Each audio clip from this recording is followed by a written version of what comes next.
Hello, everyone, and welcome back to the channel. Today, we're diving deep into a tale as old as time.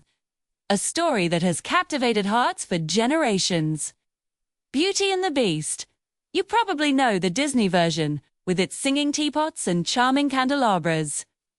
But did you know the original story is much older and a bit different? The most famous written version comes from a French author, Jean-Marie Le Prince de Beaumonte, published way back in 1756. But even her version was a shorter take on a much longer novel from 1740. In these earlier tales, Belle isn't an only child.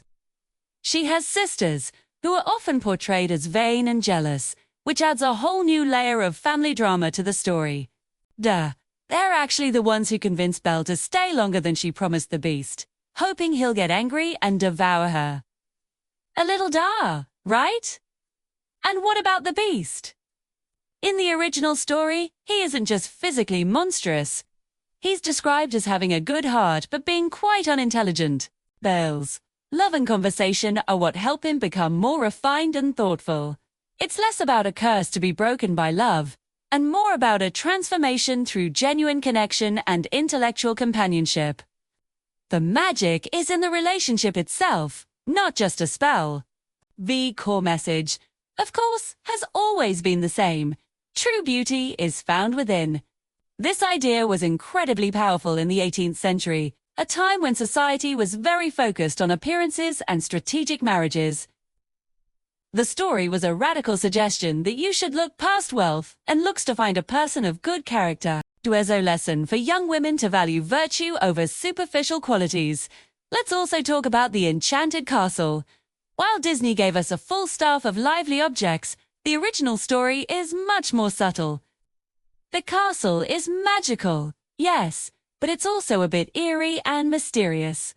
Invisible servants cater to Belle's every need. There are no talking clocks or feather dusters. Instead, the magic serves to make Belle comfortable, but also highlights her isolation with the Beast, making their eventual bond even more significant. Over the centuries, the story has been retold in countless ways through books, plays, and of course, movies.